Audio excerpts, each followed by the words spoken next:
今日焦點：加拿大首季經濟停滯，陷入技術性衰退。聯邦外長同中國外長10年嚟首度會晤。列治文住宅區將落實30公里限速。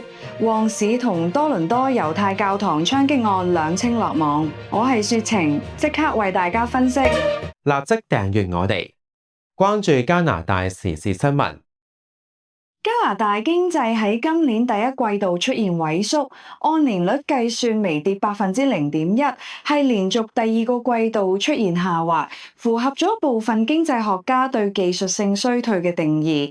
加拿大統計局表示，呢次萎縮緊隨2025年第四季度修正後嘅1%萎縮。雖然按季度環比計算，首季國內生產總值保持不變，勉強避開咗另一種定義嘅衰退，但整體經濟疲態顯著。滿地可銀行首席經濟總裁 Douglas Porter 指出，第一季度嘅微跌幅度極少，好容易喺日後修正中消失。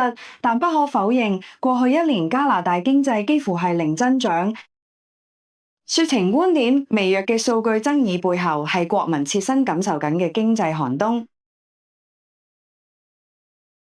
睇完經濟，再睇外交新動向。喺加拿大軍艦駛經台灣海峽，引發北京警告後幾日，聯邦外長 Anita Anand 星期五喺渥太華迎嚟咗10年嚟首位訪加嘅中國外長王毅。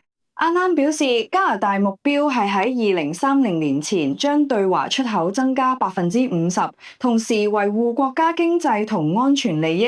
呢個目標呼應咗總理卡尼今年初訪問北京後設定嘅貿易方向。Anand 同王毅會談嘅時候指出，兩國領導人已經為重新調整嘅關係制定咗清晰而雄心勃勃嘅願景，涵蓋貿易、能源、金融同公共安全等領域。王毅就回應指，如果兩國關係維持良好，加拿大甚至可以將對華出口翻倍。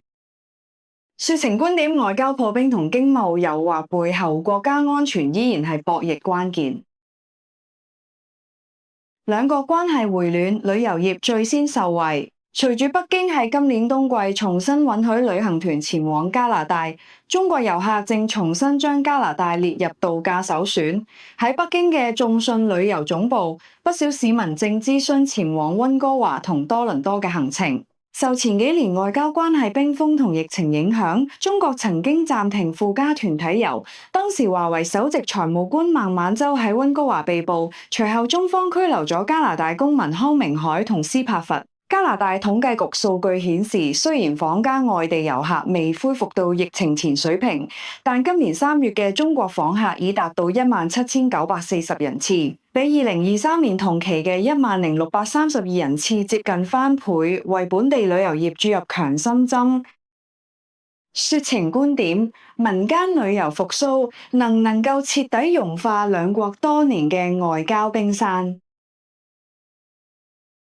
跟住呢條消息關乎司機安全。卑詩省列治文市議會一致通過咗一項附例修正案嘅三讀，準備喺市內幾乎所有住宅區道路推行時速30公里嘅限制。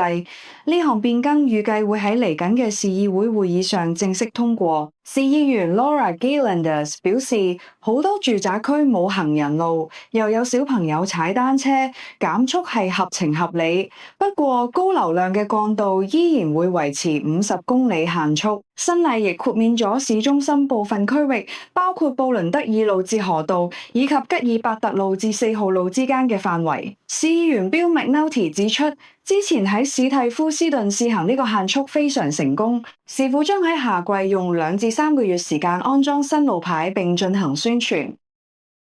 雪晴觀點：減速慢行雖然安全，但點樣有效執法先係政策成敗關鍵。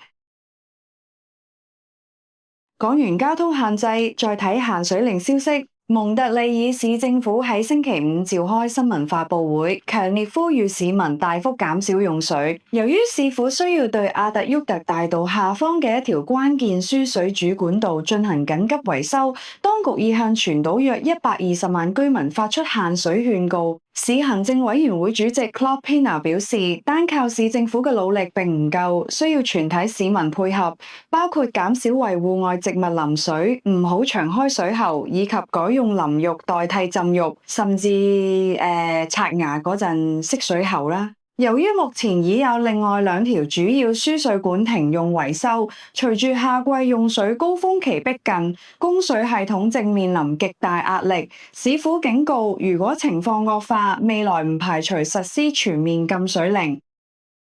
說情觀點，基礎設施老化，欠缺保養，最終付出代價嘅依然係市民。水管要防漏，錢包更加要防騙。薩省皇家騎警宣布起訴一名嚟自薩省拉什本嘅53歲男子，指佢同今年1月喺貝特爾福德地區發生嘅多宗祖父母騙案有關。呢類騙案中，騙徒會打電話俾受害人，聲稱佢哋嘅親人通常係孫仔孫女遇到緊急狀況，甚至正面臨監禁，需要急錢交保釋金或法律費用。隨後，騙徒會安排同受害人見面，直接收取現金或者禮品卡。警方喺4月將涉案男子逮捕，控以1項超過5000加元嘅欺詐罪同2項身份欺詐罪。被告已於星期一喺北貝特爾福德省級法院提堂，並將於6月初再次出庭。警方感謝市民舉報，強調社區協助對調查至關重要。說情觀點，針對長者嘅騙案層出不窮，多同家人核實先係防線。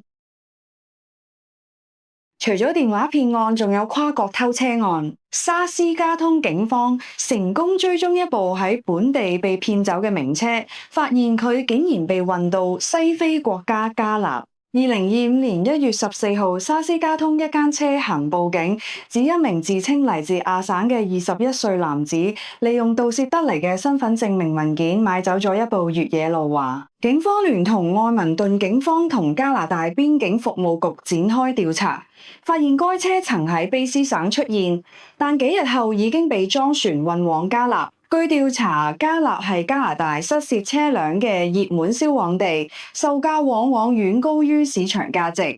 另外，警方喺2025年2月3號亦偵破另一宗以欺詐手段購買寶馬 X5 嘅案件，並喺愛民頓拘捕一名涉案男子，控以多項欺詐及偷車罪名。說情觀點，跨國偷車集團如此猖獗，反映出加國海關監管存在漏洞。打擊犯罪需要警方跨省合作。喺星期四舉行嘅一場聯邦移民聆訊會上，愛民頓警員 Kevin San Louis 出庭作證透露，印度知名黑幫 Lawrence Bishnoi 集團舊年夏天曾經直接寫信俾卑斯省阿伯茨福德警方，狂言喺加拿大擁有超過1000名成員，隨時準備進行勒索同槍擊，並揚言每間商戶都要交稅。呢次聆訊針對涉嫌係該黑幫成員嘅印度籍男子 Jashandeep Singh， 加拿大移民部長正以有組織犯罪為由，試圖將佢驅逐出境。警方透露，該勒索網絡主要針對安省、亞省同卑斯省嘅富裕南亞裔商戶，手段包括先索取錢財，若拒絕就開槍恐嚇。由於分贓不勻，該集團內部已出現分裂。說情觀點，海外黑幫滲透社區，政府必須加快驅逐程序以保平安。治安亮紅燈，宗教場所亦都遭殃。針對今年3月初喺多倫多同旺市發生嘅2宗猶太教堂槍擊案，約克區警方宣布起訴一名17歲青少年，佢係本案第2名被捕嘅嫌疑人。警方本月初已起訴一名18歲男子。呢名嚟自滑鐵盧嘅少年被控以2項魯莽開槍、2項串謀干犯公訴罪行及2項販運武器罪。案發於3月6號深夜，旺市一間猶太教堂前門遭槍擊受損。第二日深夜，多倫多另一間猶太教堂亦都遭開槍射擊。好彩2宗事件中均冇人受傷。加拿大、以色列同埋猶太事務委員會等團體發表聲明，對被告年紀輕輕感到震驚，並憂慮青少年激進化同網絡仇恨蔓延嘅問題。說情觀點：槍擊被告竟係青少年，反映網絡仇恨對下一代危害極深。最後關注一宗轟動全球嘅毒藥案，涉嫌向全球弱勢群體出售致命毒藥嘅多倫多地區男子 Kenneth Law， 被指同全球至少147宗死亡事件有關。60歲嘅被告星期五喺安省紐馬克特法院承認協助及教唆省內14宗自殺罪。作為控辯協議一部分，控方將撤回原本針對佢嘅14項一級謀殺指控。法庭聆訊透露，呢名前酒店廚師自2023年5月喺密西沙加家中被捕後，一直被扣押。佢涉嫌營運多個網站，向41個國家郵寄咗1209個含有致命化學物嘅包裹，其中向美國寄出431個，向英國寄出200幾個，向加拿大寄出160個。目前英國當局已經表示唔會對其進行起訴。說情觀點：利用網絡向弱勢群體販賣死亡，法律必須予以最嚴厲懲治。以上就係今日嘅說情加拿大粵語新聞，多謝收睇，下次再見。